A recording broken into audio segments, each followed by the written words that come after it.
Mời các bác nghe đài 3 số 7 nhà em hát nha. Đại hội New Way.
Lời nói đó dịu êm quá và thì đắm trong tay này. Ôi anh đừng say làm hồn tôi sao ngất ngây. Ôi đừng đến gần. Ôi tôi cần anh đừng ghé gần xa tôi mà đi mờ. Ôi trong đêm tôi mình sẽ không rời anh.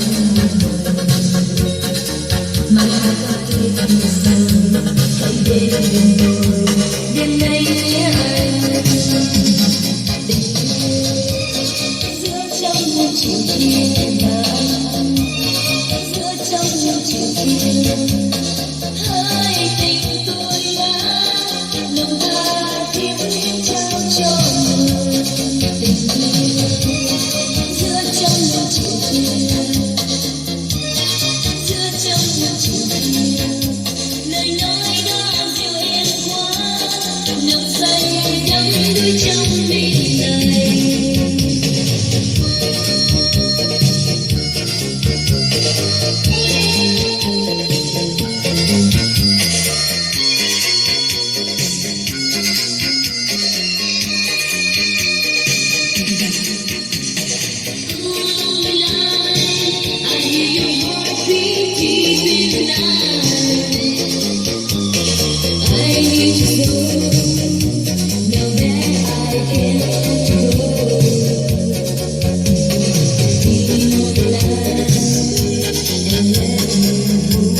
Chương trình đại hội thi Huy kỳ 2 xin được tạm ngưng nơi đây. Tiếp theo xin thay mặt toàn thể anh chị em nghệ sĩ Ngọc Lan, Hiền Nga, Linh Đan, Trang Đài, Ngọc Tuyết, Ngọc Hương và Cao Lâm xin kính chào tạm biệt quý vị và hẹn gặp lại trong đại hội thi Huy kỳ 3.